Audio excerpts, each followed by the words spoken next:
Welcome to Aaron Mahnke's Cabinet of Curiosities, a production of iHeartRadio and Grim and Mild. Our world is full of the unexplainable. And if history is an open book, all of these amazing tales are right there on display, just waiting for us to explore. Welcome to the Cabinet of Curiosities.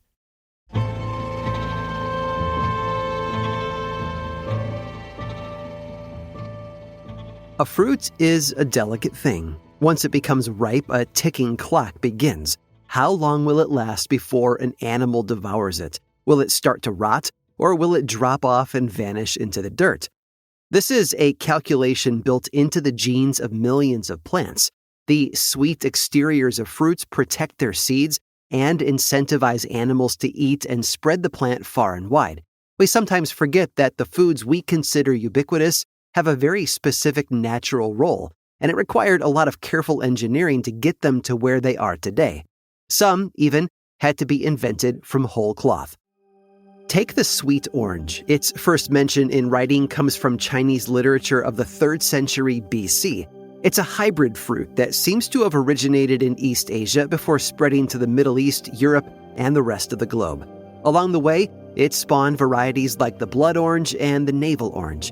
And its popularity speaks for itself. However, as with all fruits, preservation was a significant problem throughout recorded history. Limes, a sister fruit of the citrus family, became well known as a treat for sailors at sea, but oranges proved to be somewhat more difficult to transport between continents.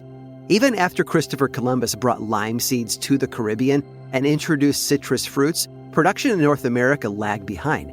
California hadn't yet been turned into a powerhouse of orange production, so the fruit was seen as an exotic delicacy of sorts. And those who wanted to serve oranges to their dinner guests had to endure some truly unhinged efforts to transport the fruit.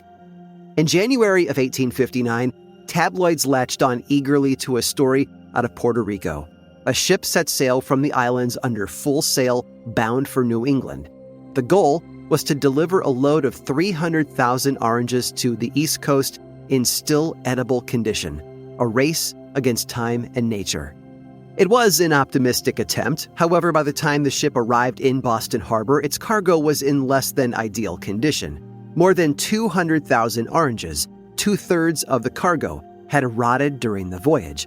It might have smelled nice, but that fruit was no longer edible. Fortunately for the residents of Massachusetts, almost 100,000 oranges is still quite the supply. On January 25th of 1859, a lavish dinner was held in Boston to celebrate the birthday of poet Robert Burns. On the menu for the shindig, we can still read about the lavish dishes they ate, but among the dessert menu is a deceptively simple line item: oranges. It seems that this was the final destination of those nearly rotten fruits from Puerto Rico, and perhaps some of the most inedible ones were still used to help flavor the orange sherbet listed beside it on the menu.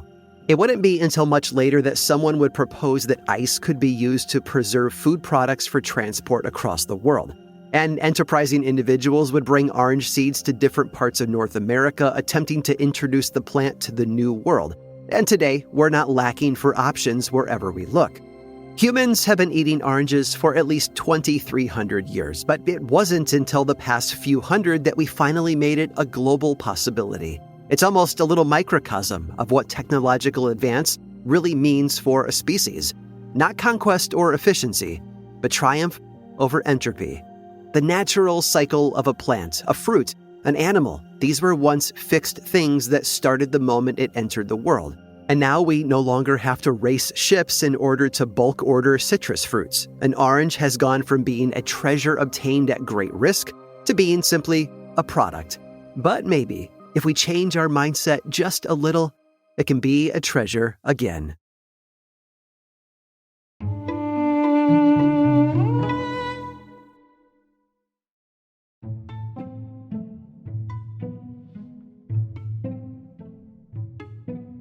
Louis was late. The young teen sped through the cobblestone streets, scattering pigeons as he wove between the horse-drawn carriages.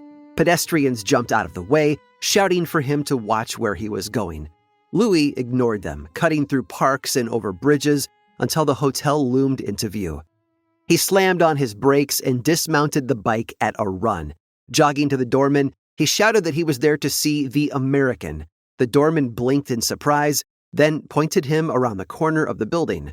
Minutes later, Louis was flat on his back in the alley, bearing down hard on a wrench. While he worked, he chatted eagerly with the mustached businessman who seemed surprised that his repairman was little more than a child. Despite his young age, Louis was one of the best workers at the town's bicycle and carriage workshop.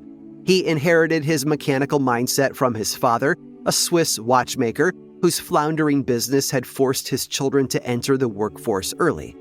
Louis didn't mind, though. He liked fixing bikes almost as much as he liked riding them.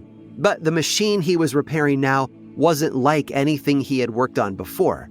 It was a steam-powered tricycle, one of the world's earliest self-powered vehicles, and as Louis familiarized himself with the gears and the inner workings, he was already falling in love. The problem wasn't difficult to diagnose, and Louis had the trike working again in no time. The American was impressed. After paying and thanking Louis, he gave him some free advice before speeding away. "Come to America," he said. "We have work for you there." Days later, Louis would learn that the American was the millionaire and racing enthusiast William K. Vanderbilt. He never forgot the interaction or the man's parting words, although it would take years to see them come to fruition. As soon as he was old enough, he moved to Paris and got a job at an early automotive factory. He spent his wages on passage to Canada, where he found work as a chauffeur and a mechanic. And finally, in 1901, Louis arrived in New York City at the age of 23. It was a far cry from the world of ready jobs and easy money that he had imagined. Auto companies were shuttering almost as fast as they were opening, and Louis struggled to make ends meet. He hopped from one car company to another, slowly working his way up the runs while gaining experience tinkering on early race cars. But Louis's love for engines wasn't confined to the garage. When he wasn't building cars, he was racing them. In 1905, he won New York's 3 miles race, setting a track record of 68 miles per hour. The following year, he broke the world record by reaching speeds of 119 miles an hour in a race car that he built himself.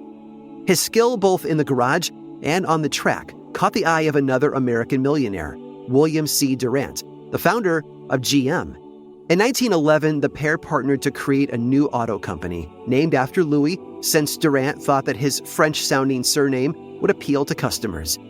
At first, the team was wildly productive, quickly releasing 4 cars designed by Louis. But disagreements about the direction of the company soon got in the way. Durant wanted to follow the Ford model of mass-producing affordable cars.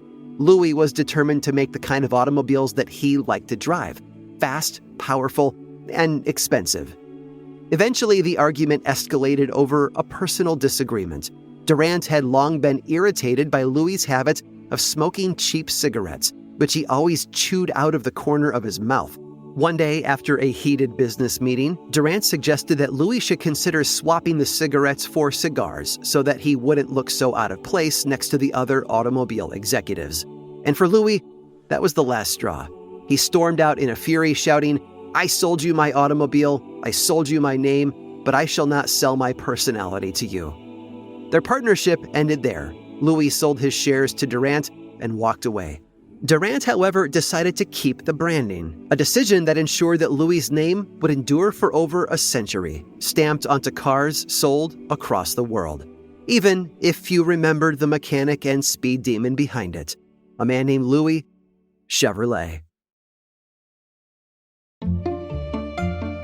I hope you've enjoyed today's guided tour of the Cabinet of Curiosities. Subscribe for free on Apple Podcasts or learn more about the show by visiting curiositiespodcast.com. This show was created by me, Aaron Mahnke, in partnership with How Stuff Works. I make another award-winning show called Lore, which is a podcast, book series, and television show, and you can learn all about it over at theworldoflore.com.